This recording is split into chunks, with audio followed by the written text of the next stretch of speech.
Welcome back to another video of Dead by Daylight. My name is Cubeproductions. Today we're using Skull Merchant as always, using a really interesting build that I recommend you actually watch the entire video so you understand how honestly good this build is. So the main focus of this build is the perk Starstruck.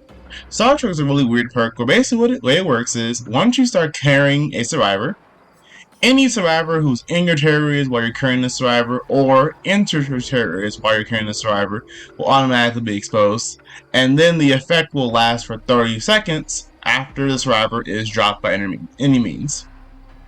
Then of course we have agitation. What that perk does when you're carrying a survivor, you transport bodies 18% faster, but more importantly your terror radius is increased by 12 meters. That means our 32 meter terror radius becomes 44. Then we have distressing, where our terror radius automatically increased by 26%. Now 26% of 32 is just like 8, so that means we go from a 32 meter terror radius to a 40 meter terror radius. But when we're carrying people with agitation, we go from 32 to I believe 44, and then 26% of 44 is about like 12-ish. So basically we have like a 55 meter terror radius. And then lastly we have barbecue and chili. The one who hook a survivor, we can see the orb of all other survivors. And then we have adaptive lighting and battle target processor. This is a way if survivors are injured, they have a cloud trap, they move slower. But also the reason we have adaptive lighting is because adaptive lighting will make it so that way we can sneak up on survivors. Even though we have a giant terror radius, we can still become untouchable and catch survivors off guard. Well, if you enjoyed the video, make sure you like, comment, and subscribe. And let's get straight into the game so I can show you how great this build is. Okay, first game, Dog Saloon. So this is actually kind of a long video, and I'm going to explain why. This build is actually really good. And normally, when I make a build, I like just make it to see if I can try new stuff. But this one is actually amazing, and I want you to like watch. And I'll explain the logic as to why I built the build the way I did. So I see a survivor right here. The only hard part about using this build is we have no gen defense and we have no real way to catch survivor. But because I saw one survivor dip down for half a second, I know she was hiding right there, so I was able to catch her. All I have to do is down one survivor. Once I down one survivor, I win the game. So right here, this is how the build works. We're gonna pick up the survivor. Our terror rate is gonna basically increase to 55 meters, which is almost like half the map, basically. And now every other survivor on the map, well now every survivor who was in my terror radius when I had picked up that survivor is going to be exposed. So this guy's exposed, and then we're going to instantly down him. Then we're going to put him on a hook. And because we have agitation, we can also increase how fast, what's it called? We also can hook people faster. But then I see someone go towards this guy, and I'm like, okay, I'll go after you. So I'm going to go after the guy who was not injured. And he's also going to be exposed, because of the fact that he was already in my terror radius when I had a Starstruck activated. So we have 3 hooks and it hasn't even been 1 gen yet. That's how good this build is. And then the reason why we use adaptive lighting is because the way Starstruck works is, like I said, when the survivor is in your terror radius or enters your terror radius while you're holding the survivor with Starstruck, they're gonna become exposed. But if you become, like I'm really unlucky right here because they got healed instantly, but it's fine because he can't go anywhere anyway.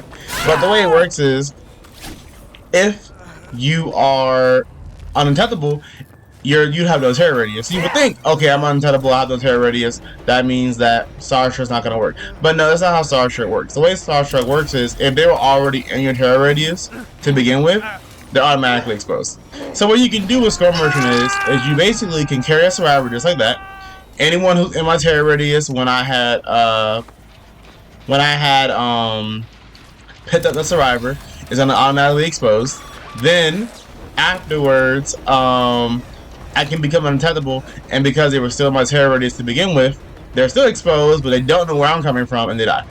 And I feel like this perks so well with Skull Merchant. You'll see what I'm talking about later on in this game. But it's really strong. Now I believe you can probably do this with like 3 different killers. I would say Skull Merchant is one of them. Ghostface is another one, because Ghostface can become untouchable whenever he wants to.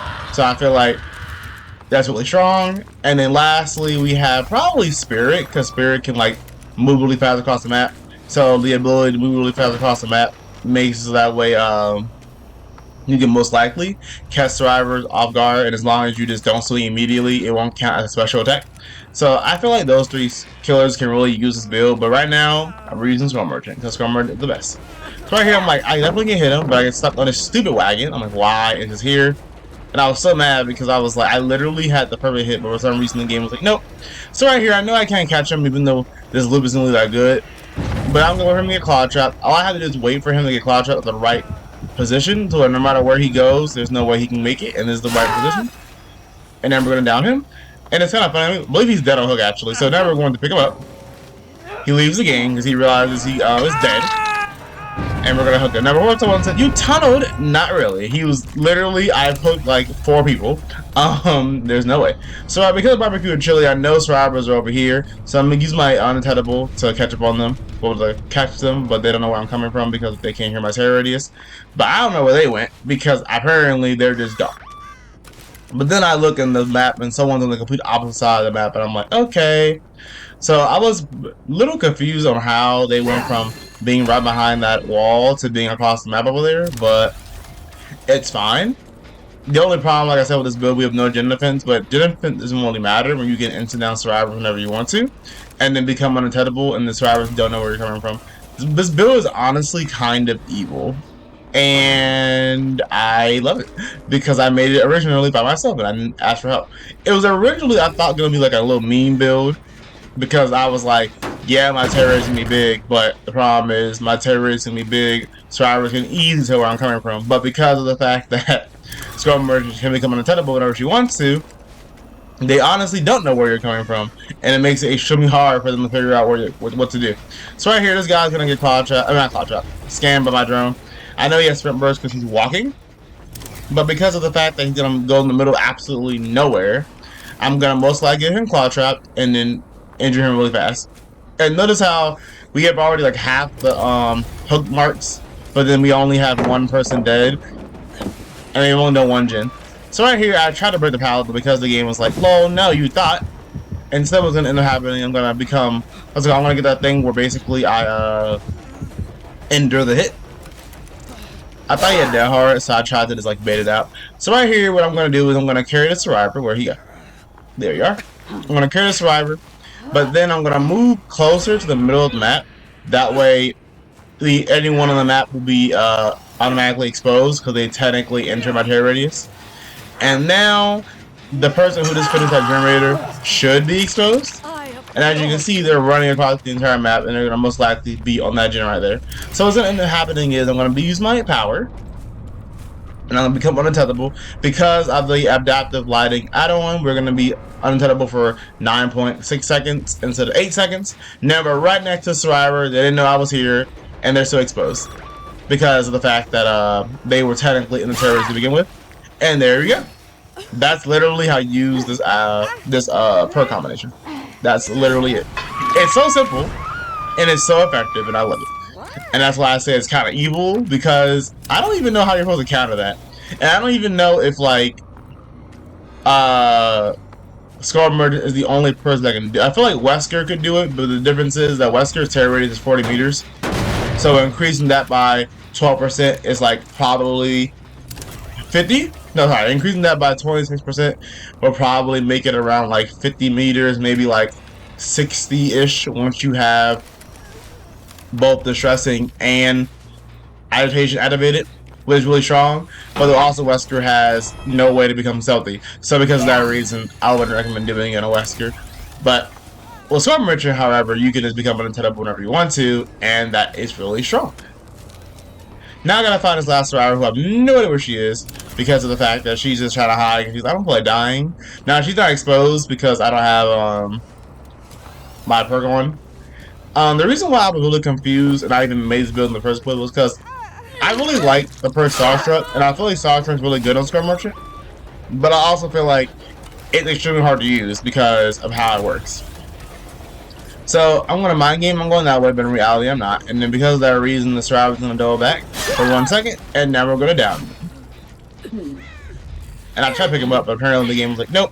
So that last survivor, the Nia, she's not stupid. She knows that she's gonna get exposed if she decides to go near me. So I'm gonna go in the middle of the map, thinking that I can hopefully catch her, no matter where she is. I have no idea where she is. But then once I hit the survivor, that's when I see barbecue and chili activate, and I'm like, no, she is definitely over 55 meters away. So there's no way that she's exposed. But it's fine because she's still injured, so I don't really have to worry about anything. But because she hit herself, I'm like, well, okay. But yes, as you can tell, even though I had the survivor on my back, or carrying the survivor, and then my terror rate is like 55 meters, I'm still unable to actually expose this girl. And that's because of the fact that it requires me to be so close. I'm gonna break this pallet, and then I'm going to use my armor vault, and she's gonna replace it. I'm like, what are you doing? I'm gonna hit her. And I'm surprised I actually hit her this time, because last time I got stuck on a stupid wagon when I tried to hit Survivor. So I know she doesn't have this side because she hit herself. So because of that reason, I am going to hook her. And that is the game. Very simple, straightforward game where I showcase this amazing build. Now, of course, like I said, I have 4 games to show y'all today. So I have 3 more games where this actually kind of strong build. Is this Skull Merchant's strongest build? Let's find out. No, I'm just kidding. It probably isn't, honestly. But it is really interesting how you can make a build that has no gen regression, no gen defense at all, and still obliterate people. It's insane, and I love that. But anyway, let's get to the next game, so I'm going to show you how great this build is. By the way, of course, the person who DC'd and the person who died first is the one that brings the brand new part. Like, how can you die first and rage quit, but you also brought brand new part? Like, hello? I don't understand, people, but whatever. Okay, second map, we get Sheltered Woods. So weird. The first map, we get the smallest map in the game, but have the biggest area radius. Second game, we get Skull Merchant's map, which is honestly kind of funny. And the last 2 games, we'll see what we get, because let's just say I was not happy. But anyway, this game, we have Sheltered Woods. I actually love this map for Skull Merchant because first thing, it's Skull Merchant's map, and also because it's not really a bad map for Skull Merchant. Sometimes it's extremely big, but other than that, it is a pretty good map. So I'm gonna go over here in this corner because I thought Survivor would spawn over here, but the game was like, lol, no one spawns over here. So I'm gonna go towards this generator, kind of like Survivors must spawn over here. But because I see scratch marks, I'm like, oh no, the Survivors are gaming. But the real problem is, because my terror radius is so big, they can run away faster than I can get to them, and I'm stuck. Luckily for me, this survivor is oblivious. I don't know how they didn't see me, but it's fine. But because of the fact that I see someone else for the last second, I'm like, I'm gonna go after you instead. So I'm gonna go after this girl. She's not gonna vault the window, surprisingly. And now that she's vault the window, I'm trying to chase her, but I get a little confused. And that's when I look and I see her slowly vaulting out of Skull Merchant's house. I'm like, okay. And I'm gonna go back up here, second down. They do a generator immediately, and I'm like, I'm not surprised. I have no corrupt intervention or gen regression perk, so that means they probably had 2 people in that generator. So I'm gonna go in the middle of the map because I want to make sure everyone who's running towards me actually gets exposed. Hook the survivor, and because we're playing on the event, the survivor we hook actually is technically 40 meters away from the other survivors, so we can see their aura. So I'm gonna down this Claudette immediately, and I'm gonna just murder her. Now, if we weren't playing on the event, this build would still work, because it will still work. But the only difference is, because barbecue and chili works based on how far away the person you hook is actually on the hook, it's really interesting. So because of that reason, this girl's gonna be exposed. Now we no longer have our perk activated anymore, but it's fine. We don't no longer have the Starstruck activated. But then I accidentally run into this girl. I'm like, hello? So I will pick her up, because even though I don't want to tunnel her, she ran towards me, so I might as well kill you. And she didn't have the Starstruck. I don't mind eating in the Starstruck, honestly, if I have to, but she didn't even have it. Now we're gonna go back towards Claudette, because I realized that Claudette is gonna be dead on hook if I hook her. But first, because I have a strange feeling this survivor here, I'm gonna put a drone. I'm not gonna chase her, because honestly, there's no point in me chasing you because you're just too far away. Like, it would take me 20 seconds to finally catch up to you, then I might have to loop you. Like, there's no point. I'd rather just go after someone else who's closer. So I'm gonna go after Claudette, who's gonna go towards the shack. I don't really care if they go for the rescue, honestly, because I just don't care. I expect a Claudette to vault the window if she does. I'm gonna put a drone here because I don't want her to keep looping this loop. I accidentally added the wrong thing, and I'm kind of mad at myself. This time, Claudette is going to get scanned, so I know exactly where she is, even though I kind of knew where she was anyway because I have eyes. and ears, but it is nice to be able to say I scanned you, so I know exactly where you are. I'm going to immediately hit this woman, and then we're going to continue. That sounds so wrong. I'm going to hit this woman. I'm going to hit her, and then I'm going to chase Claudia. But luckily for me, she went like nowhere. I don't know why she went this weird path thing, because now she's not going to make it towards the pallet in time. But then because she gets stuck on the pallet, and I'm bad at the game, I miss. But this time I'm going to hit her, and we're good. Now, I was kind of scared someone would done the pallet, but I kind of forgot I have Starstruck, so who cares if they do the pallet on me? They do the pallet on me, I get stunned for 5 seconds, but they're still exposed for 30. Like, I don't lose. So right here, I see no survivors aura, so I'm like, well, they're probably on this generator over here, where they most likely are. So I think her name is Ada Wong. The Ada is literally bolting. She's like, I'm not dying. I'm like, okay. So because of that reason, I'm gonna try and catch her, and I have like 15 seconds to catch her before she's no longer exposed.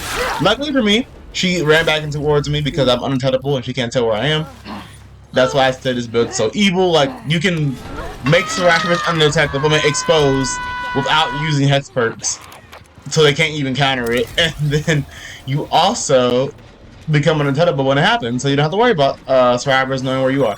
Now we're moving extremely fast, so I can go after this person right here who just so happened to get claw trapped because they weren't paying attention to my drones. And now I thought he had sprint burst for a second, but he does not. I move so fast when I swim right there, so I was not expecting like the camera to act so weird. But I'm going to hook him. But because I carried him, so I couldn't activate.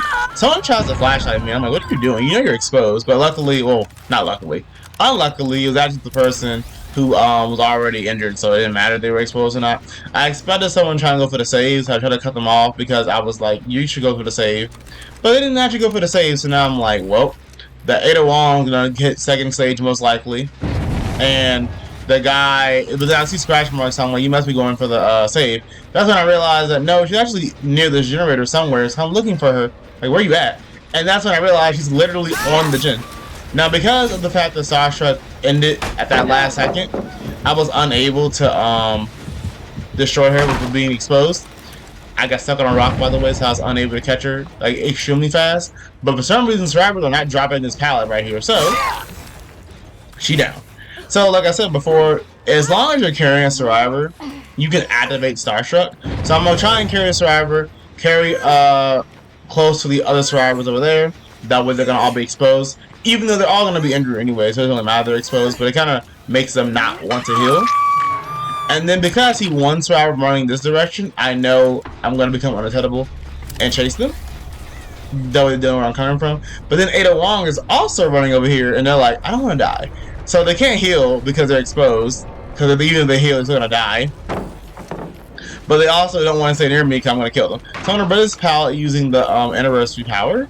She gets a speed buff. I'm like, oh no, she has that hard. But I have to hit her. And the reason why I hit her right there is some people use the speed buff serum thing while also using the instant heal, so I'd rather hit her that way she doesn't get the instant heal part off, just so that way I don't have to worry about it. So right here I'm gonna do a really cool mind game. I'm going to pretend like I'm going that way because of the box that's right there, the crate.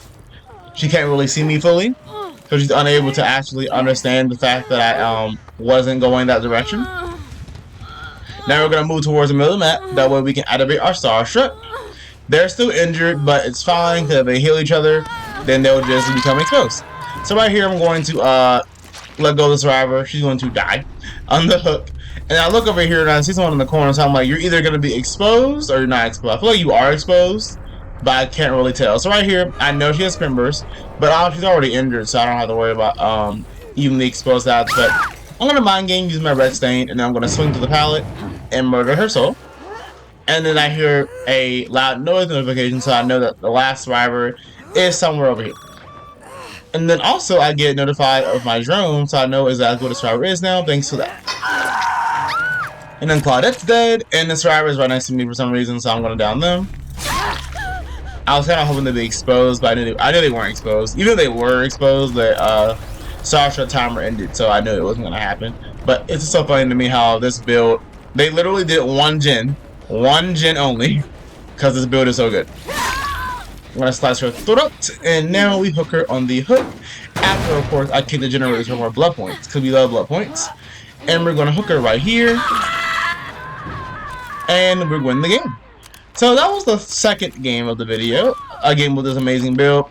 And like I said before, I actually recommend you use this build because not only is it completely different from any build I've used before and has no gym regression, the fact that it works means it actually is a good build. And instead of being like, I slow down the game, is actually, you better hurry up and win the game before I kill you. That's how this build works. And I love that. But yes, let's go to the next game so I can show you how great this build is.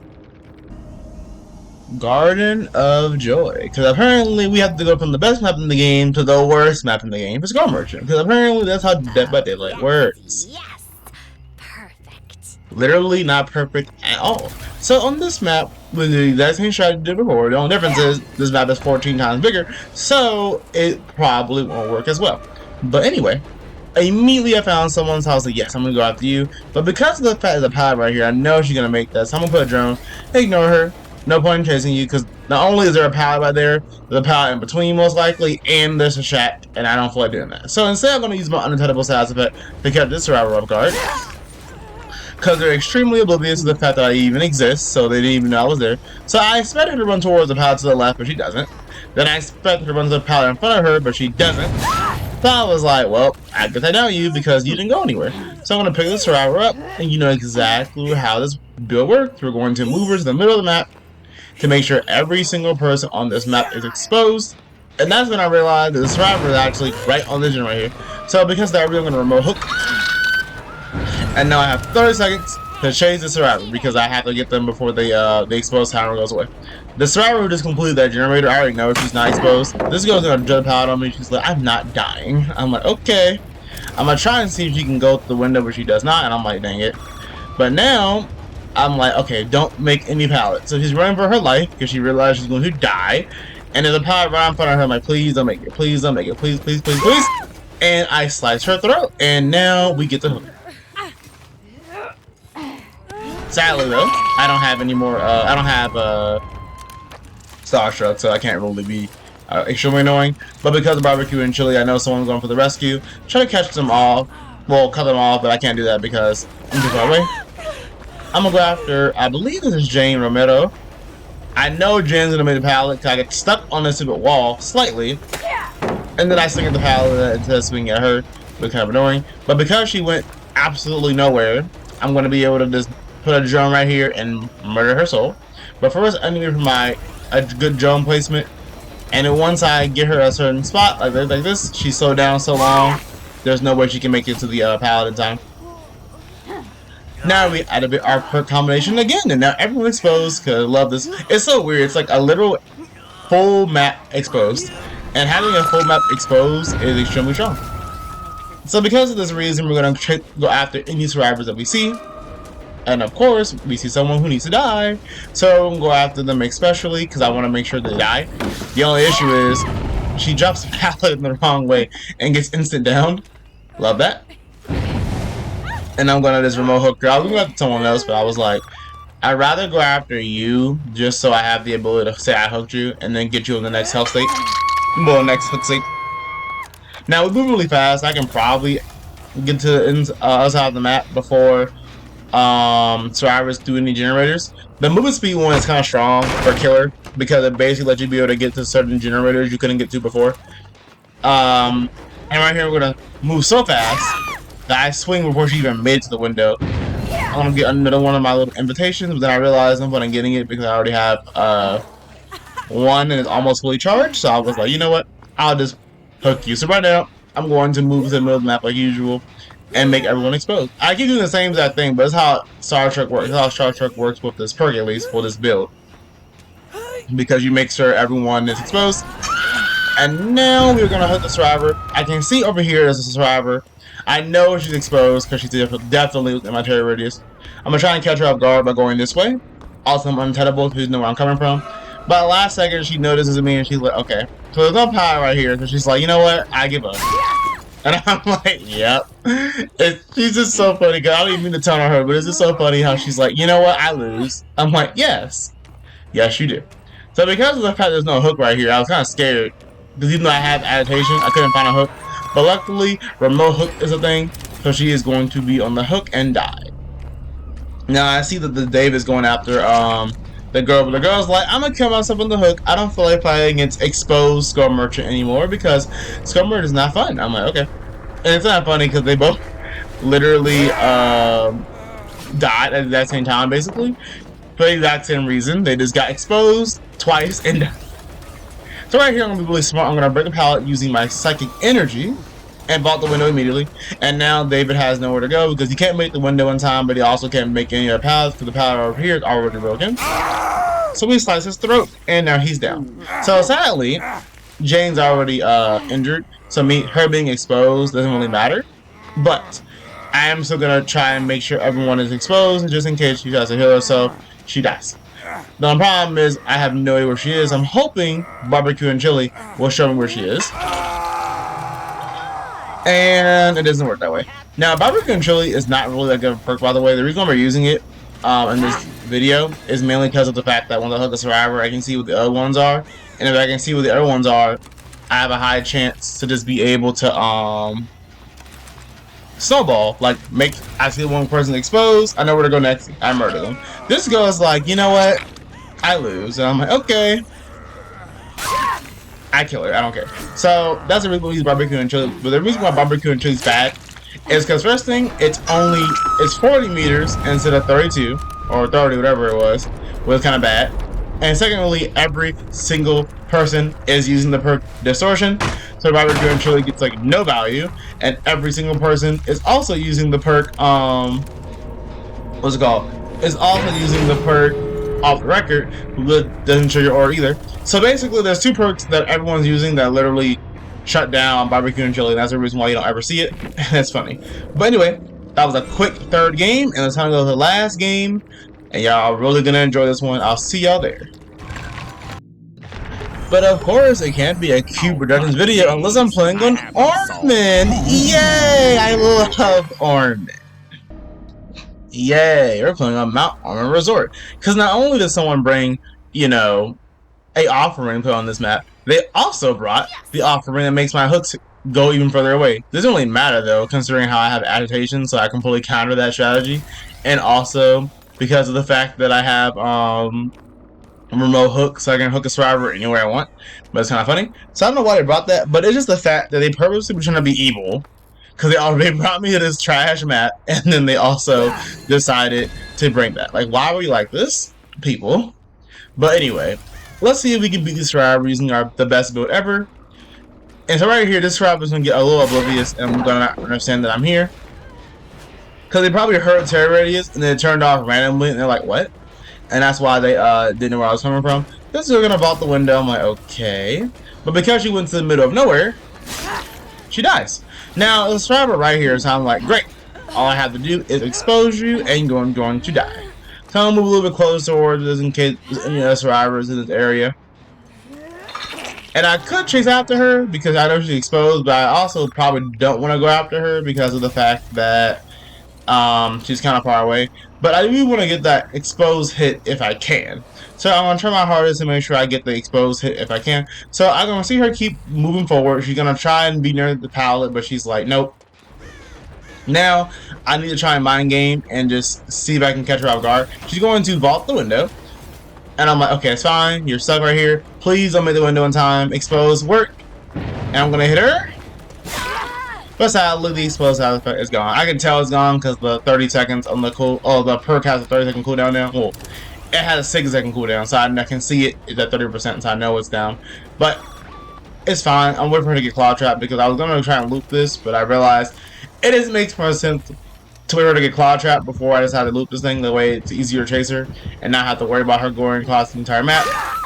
I know she can't make it, so I'm going to just swing right there. Make sure you use your drone effectively. This is the best thing the survivor could have done was probably run away, but they chose not to run away for some reason. So right here, I'm going to go towards the middle of the map. The way I can expose every single person. And I'm going to eventually use remote hook and teleport her towards the closest hook. Which surprisingly is actually a hook on the top floor. So because that reason I'm going to be over here, I know this girl exposed. Well, not exposed. She's already injured, so I don't have to worry about that. I'm going to swing and destroy her soul. But then I'm going to not pick her up. Because I realized that I saw someone in the corner of my eye. And I'm like, okay, I know someone else must be here. I'm going to try and use the exposed aspect to the last second. Then that guy is gonna go put the generator. I know he's exposed because why wouldn't he be exposed? He was near me. But I'm gonna swing, and I miss. If I didn't miss that swing right there, I'm pretty sure he would have died in one hit. So I felt kind of bad for slugging the girl on the ground, honestly. So I go back towards her because I was like, oh, I didn't mean to slug you, honestly. I just wanted to try and get more people exposed and kill them. Sorry. I put that wall because I wanted to make sure to get out the way. Then Jill's like, hello, and I missed because I didn't expect her to drop in front of me like that. And I'm going to hit her. She's not exposed though because that's not how it works. Jill's going to try and go for the girl on the ground. I'm like, why would you do that? Like, you do realize that I'm going to murder you. So now they're both down. For some reason why Jill was like, I'm going to go after the girl on the ground even though literally I shouldn't do that. So I'm going to hook this girl right here using the agitation. I move really fast. I don't have a remote hook so I can't hook the survivor anywhere. Then I'm going to go back over here. I'm going to hook the other girl. And this time I do have a remote hook so I could use it. But because of the fact that I actually have zero, whatever it's called, power, I can't use it, sadly. Even though it is charged up, I still have zero invitations, so I can't do it. So let's go. I'm gonna sabotage the hook, and I'm like, "What are you doing? Like, you do realize you're exposed? Like, please don't do this. Like, what?" Sometimes common sense is lacking when it comes to survivors. But anyway, I'm going to use the remote hook, and now we have 3 people hooked, and it's just insane how much value you get from this build because survivors just either don't pay attention or exposed, and it's so much fun. So I don't know what to do at this point because I'm like, I gotta find the last guy who's injured, but I have no idea where he is. So at this point, I already won the game. One person killed herself on the hook. She's like, I'm not playing anymore. 2 people. Another person killed herself on the hook. So now all I have is 2 people left. I don't go after Jill because I don't care. And at this point, I'm like, okay, I'm gonna just try and complete my challenge I have to do, where I need to basically get stunned. I have to use the Endura Stun SAS effect. Endura Stun invitation twice in one chase and win the game. Not in one chase, but twice in one game to do it. I'm gonna do that and I'm gonna win the game. But the thing is, I actually misread what it said. I thought it said use the Endura Stun effect twice. And now it says use the Endura Stun effect to endure a stun twice. And because of that reason, I misread the perk and I didn't understand at the last second until I had finished this game. So I'm gonna rate this palette because I don't really have to worry about survivors anymore. I kind of can play chill because honestly, 2 people are dead and we're at 4 hooks. So we're at 4 gens. I mean, so right here I try to endure a stun but I gotta wait. Then he teabags. I'm like, why are you teabagging? Like, I'm a little confused. And the only reason I was confused, I was like, you do realize that like your team is kind of, dead, and you have 4 gens left, and you can tell I'm not trying. But survivors are weird, so whatever. So at this point, I'm gonna just go after him again. I know he's gonna go towards the what's it called? The window again. I'm gonna swing and get stuck. Perfect though, because he went into the locker. So now I'm able to down him, which is kind of funny. I didn't want that. I was all intentional, by the way. Yes, 100% intentional. And then we're going to hook, remote hook, teleport away. Oh, I lied. We're not gonna do it because I don't need to do it. I forgot. I'm gonna go towards the middle of the map first, then we use the remote hook. That way, the Jill will be exposed. That's what I was trying to do. So we're gonna make sure she's exposed. Hopefully, she's exposed. I have no idea where she is because distortion off the reactor, anything really, honestly. And because of that reason, I'm gonna try and go after Jill, but I'm unable to find her. So I'm gonna just cut to the point where we actually find someone because of the fact that it's kind of a long game because of how long it took to find survivors. So I'll be right back. I lied. I forgot. He decides to unhook himself in front of me. I'm like, okay. But because I know he has the off the record, I'm like, wait a minute, I have to hit you. I was like, wait, I'm not gonna hit him because I don't care. I'll wait the 10 seconds, but I forgot he was off the record, so I hit him anyway. So he got teabagged me. I'm like, why are you doing? I swung and I got stuck on the rock. If I didn't get stuck on the rock, I would have won right there, but I got stuck on the rock. So I know he probably has decisive, but I don't really care because the game's over. I don't have to worry. I love when survivors like teabag like this because they just die. This is so funny to me. Like, why are you teabagging? You're just gonna lose. So right here, I'm gonna swing, thinking he's gonna go across the thing. He does not. So now I know that I'm in a really good position where he can't make the pallet because he's slowed down too much. So I'm gonna swing. That's a weird noise. But anyway, I'm pretty sure he's gonna have to side strike, but I don't care because I don't care. So I'm gonna hook him, and he didn't have the side strike, surprisingly. So I was like, you were teabagging for absolutely no reason. Okay. I was thinking he had a side strike, and he was like, gonna try and the sidetrack me. But no, instead he just doesn't have it, and he's going to just be hooked. Now I know that Jill's over here somewhere because of the fact that the Jeremy got completed, and I know she's not. He probably didn't go for the save. They kill himself on the hook. I'm like, why Teabag didn't kill himself on the hook? I don't understand, but whatever. Jill is most likely not there now. At the moment, you go to the top left, you can see that I'm untouchable, and Jill has no scratch marks. So Jill could have went for the save. I would have had no idea if she would even went for the save or not because of the fact that she would have had no scratch marks. But I truly believe that Jill is just literally doing absolutely nothing, and she's just looking for a way to like get out the game, looking for the hatch. So there's Jill. Jill is going to try and chase me. I think she's gonna go across the map like over here, but she does not. She actually drops the pallet and she goes over the pallet, and I'm like, okay. So Jill is literally trying her hardest to find the hatch, and I'm like, you know what? I might give it to you if you can find it, but let's see if you can find it or not. And Jill is not finding the hatch right now, so you know what's gonna happen but to murder her soul. She gets claw trapped. She can try to make the pallet, but because she gets stuck slightly, I'm able to swing in her life. But because I've killed enough people today in this game, I'm gonna give her the hatch. So the hatch is not right here, surprisingly. So I'm like, okay, where's the hatch? It has to be in this corner somewhere because where else would it be? And lo and behold, it's right here. So before anyone says Skull Merchant players are not nice, look at that. Now I regret being nice because once you look at this end screen, you're about to cry with me.